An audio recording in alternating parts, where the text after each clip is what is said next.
team. How did guys bounce back today coming back? They did a good job, and there's a ton after, we watch film in the morning with them. They have Sundays off, so there's no film work or any meetings or anything on Sunday. So today was their first day back, and it was the first day for us as a coaching staff to watch special teams tape with them, watch the offensive tape, the defensive tape. So, made the necessary corrections that cleaning up what we did on Saturday night, and then come out here, with a sense of purpose about getting better. And I thought they did a good job of that. So. Did you get a chance to look at Fresno and Weber State yet at all? Yeah, broke them all down. So. What do you take away from that game there? Good team, real good quarterback. Younger brother of first pick in the NFL draft, but poised, can really throw the ball really well. I think they're big on the offensive line. They did a really nice job protecting them. They got a running back that's strong and tough to take down. You got to make sure you wrap them up when you get there.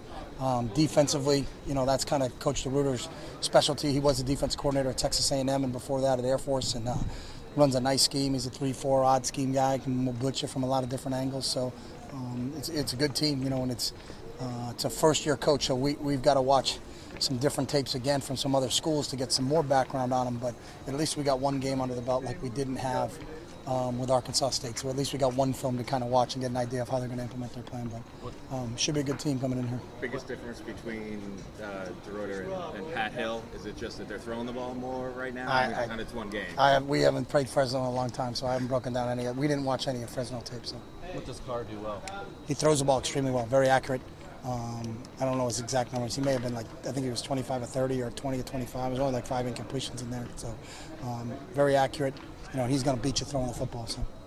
Did you end up having to plumb your playbook very deep at all? Do you feel like you held some things back as the game? No, I love that statement. We don't go into games saying let's do this, let's do that. I'm not asking going into the game. I'm getting as the game played out. Our game plan was we ran what our game plan was going in. So our game plan was executed in terms of what we wanted to do going into those guys, and we never make any decisions about what we're going to run or not going to run by how much we show here. I don't understand that concept, because if you do that and all of a sudden you go, well, we need to have this route in, but we didn't practice it because we didn't think we were going to need it, then you're in trouble. So, a lot of it is expressed on, how they came out, and really how they came out was what we kind of had practiced against, which was a good thing. We thought they were going to be a 4-down front team and do a little bit of odd situations for us, and that's how they came out. So our game plan kind of played out the way we thought it was going to play out, thank goodness. So. Can you talk about what you've seen from Colt Lyerla in terms of the way he's progressed from last year to this year? Yeah, I think he's got a better knowledge and a better understanding of what we're doing. Last year at this time, he was still a true freshman. Had been here for 3 weeks of camp and spring practice. So I think he's got a better grasp. He's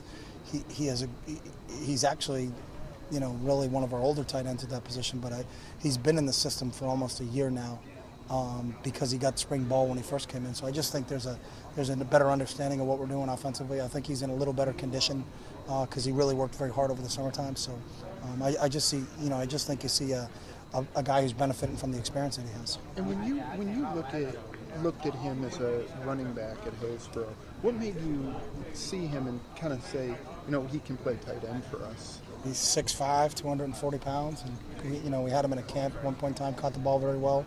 He's built like a tight end. What did you take away from Byron's play now that you got to see the game film? Happy. Number one, ball security, did a great job at that. Got a chance to really get him. Again, didn't know. Are you going to get him in a game and get him 5 reps, or you get him end up getting 20-something carries? So he can tote the ball a little bit, and he didn't seem like he got fatigued. But he's a kid that's always been a workout junkie. So that part I wasn't as concerned with as maybe some other guys coming out. But it's just great to get real good film to show him. And there's a couple cuts I'm sure he wanted back. There's a 3rd and 1 where he kind of hesitated, where if he just kind of ran behind his pads, we still would have had a first down and come off the field. But, he didn't know it was 3rd down, and that's going to happen at times. But, just getting an understanding of what the game's all about was the best thing for us. But, I think he's got a bright future, and was kind of excited to get him in there. Did you purposely want to feed him? No. We didn't have. We weren't gonna. I wasn't gonna put 6 and 24 back in because we were up 50. So, like I said yesterday, if one of those guys gets hurt when you're up 50, then that's the big question there, and that's the fine line of you see people and you're like, God, we got to get them some work, but you can't get them the work at the sake of being, not available for the next thing. So, it was really just. the way the game kind of played itself out and what our game plan was. You know, you got to understand when you're out there, like, what are we doing? Who else is in the game? How much are we going to throw it? That's another thing. Sometimes when you get up that big, you know, it's, you know, I saw people do it before. And, you know, what are they doing throwing the ball with 3 minutes to go in a game up 60? You know, I mean, there's a point in time where you say, hey, we got to get our guys developed, but there's also someone else on that other sideline. So. Who were some of the other guys, Chip, that may have jumped out at you when you looked at the tape? There was nobody. I mean, I get that question, and I don't know how it's answered. Is that, you know, most of the guys that we know played the way we expected them to play. We see them every day, so there's not. And we talk about it. I heard Carson say it the other day, and it's a big mantra of our football team: is you don't rise to the occasion, you sink to your preparation. So if we feel good about our preparation, when a guy goes in a game, it's not like, oh my God, look what he did. That's what we expect them to do. So I think our guys, you know, for the most part, played the way we expect them to. I think a couple guys got caught up in the bright lights in a big city, and it was their first experience on that stage. And we hope if they get a second opportunity for that to happen, that it'll settle down and be a little bit not as, oh my God, there's 60,000 people or whatever it is watching me play here.